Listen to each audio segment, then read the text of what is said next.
En esta oportunidad hablaremos de dos métodos aproximados para obtener fuerzas internas en vigas y columnas ante la acción de fuerzas laterales. Estos métodos permiten realizar chequeos rápidos de las fuerzas internas sin necesidad de utilizar procedimientos más demandantes como el método matricial de rigidez. Son especialmente útiles para chequear los análisis realizados en computador o para predimensionar elementos en fases iniciales de un proyecto. En este video hablaremos de, primero, método del portal, segundo, método de Bowman. Primero, método del portal, alcance.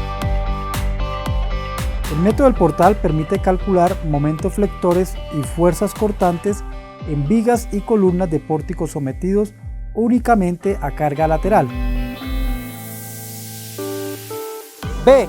Limitaciones. El método genera resultados razonables solo en los siguientes casos: pórticos planos resistentes al momento, excluyendo sistemas combinados o duales, vanos aproximadamente iguales, columnas en todos los ejes con rigidez similar, vigas y columnas con secciones transversales similares. C. Procedimiento. Para aplicar este método se pueden utilizar los siguientes pasos. Paso 1. Puntos de inflexión. Paso 2. Fuerzas cortantes en columnas. Paso 3. Momentos flectores en columnas. Paso 4. Momentos flectores en vigas. Paso 5. Fuerzas cortantes en vigas. Paso 6. Fuerzas axiales. Para explicar este procedimiento se usará el siguiente ejemplo. Ejemplo: estime los diagramas de cortante y momento del pórtico mostrado sometido a cargas sísmicas. La altura de entrepiso es 3 metros y la luz de las vigas es 6 metros. Paso 1. Puntos de inflexión. La ubicación de los puntos de inflexión depende fundamentalmente de las condiciones de carga y rigidez de los elementos estructurales. Para fuerzas laterales en pórticos, los puntos de inflexión se ubican aproximadamente en la mitad de la luz de las vigas y en la mitad de la altura de las columnas. Sin embargo, en las columnas es recomendable variar la ubicación de los puntos de inflexión del primer y último piso. La siguiente propuesta se usará en este video. Para columnas del primer piso, ubicar los puntos de inflexión a una distancia de 0.7 de la altura de piso, medida a partir de la base.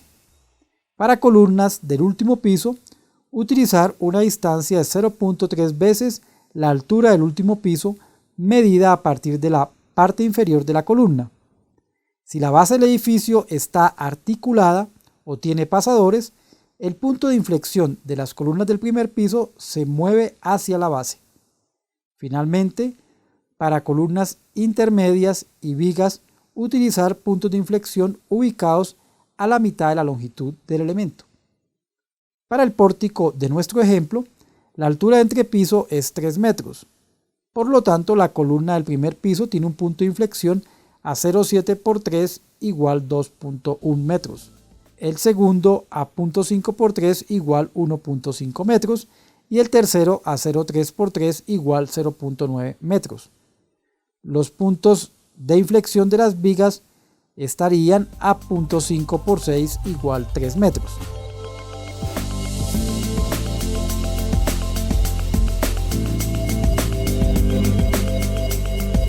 Paso 2. Fuerzas cortantes en columnas.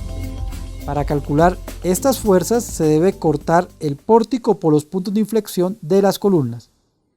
Las fuerzas cortantes en las columnas internas BC interna son mayores a las de las columnas externas BC externa. Tradicionalmente en el método del portal se usa BC interna igual a 2 veces BC externa. Sin embargo, se ha observado que esta relación cambia con el piso. Una propuesta más refinada considera que para el último piso BC interna es igual a 2 veces BC externa, para el primer piso BC interna es igual a 1.2 veces BC externa y para pisos intermedios BC interna es igual a 1.7 BC externa. Este refinamiento puede introducir problemas de cierre de los diagramas de momento de las vigas de vanos centrales en pórticos irregulares. Para el caso del pórtico del ejemplo, haciendo sumatoria de fuerzas en X para los diagramas de cuerpo libre mostrados, se obtienen cortantes de 25,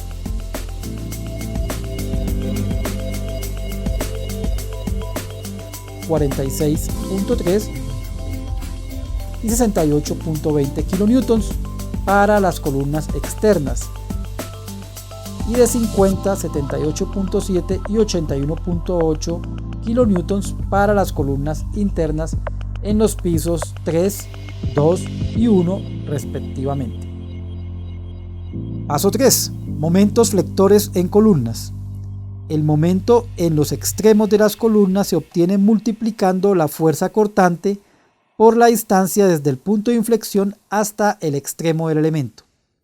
Para las columnas externas del tercer piso, esto da 25 kN por 2.1 metros igual 52.5 kN. Y para las columnas internas del mismo piso, da 50 kN por 2.1 metros igual 105 kN. Similarmente se procede para calcular los momentos en las columnas de los otros pisos. Observe que los momentos finales en los extremos de las columnas tienen el mismo sentido. Paso 4. Momentos flectores en vigas. Haciendo sumatoria de momentos flectores igual a 0 en el nodo superior izquierdo, se obtiene que el momento flector de la columna externa es igual al momento de la viga. Como el punto de inflexión de la viga lo hemos supuesto en la mitad de su longitud, el momento del lado derecho de la viga es también igual a 52.5 kN. Observe que los momentos en los extremos de la viga tienen el mismo sentido. Ahora se puede hacer equilibrio en el nodo siguiente para calcular los momentos de la viga central. En este caso el momento es igual a la sumatoria de los momentos de las columnas menos el momento de la viga previamente calculado, lo cual da 105 menos 52.5 igual 52.5 kN. Como el pórtico del ejemplo es simétrico, los valores en los vanos restantes de la tercera placa no se necesitan calcular. Similarmente se procede para calcular los momentos en las vigas de las otras placas y así obtener los valores mostrados. Si el pórtico no fuera simétrico, el cálculo de los momentos en las vigas inicia en los nodos externos y continúa en los nodos internos hasta llegar al vano o vanos centrales. En este caso es posible que para las vigas de los vanos centrales se obtengan dos valores de momento diferentes. Se recomienda trabajar con el promedio de estos valores. Con los momentos flectores obtenidos en los pasos 3 y 4, es posible dibujar el diagrama de momentos mostrado.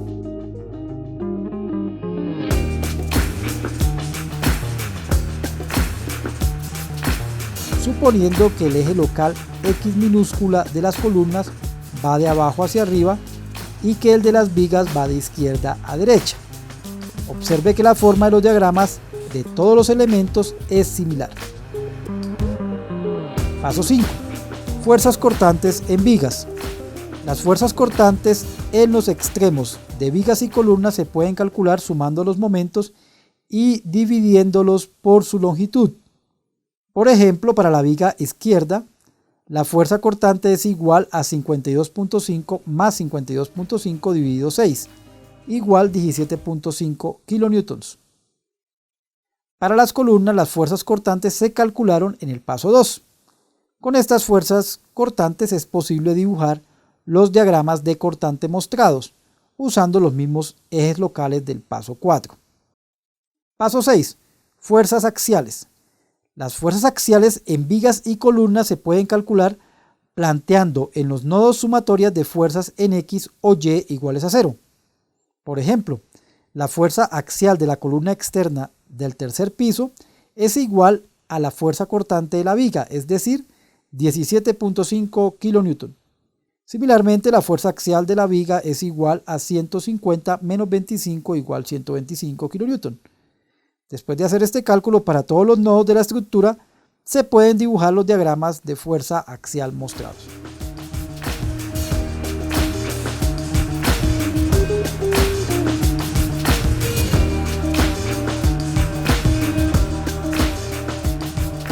Los diagramas obtenidos dan una predicción inicial de los valores exactos determinados con el programa SAP 2000 y permiten revisar si los órdenes de magnitud de los momentos calculados con el computador son adecuados.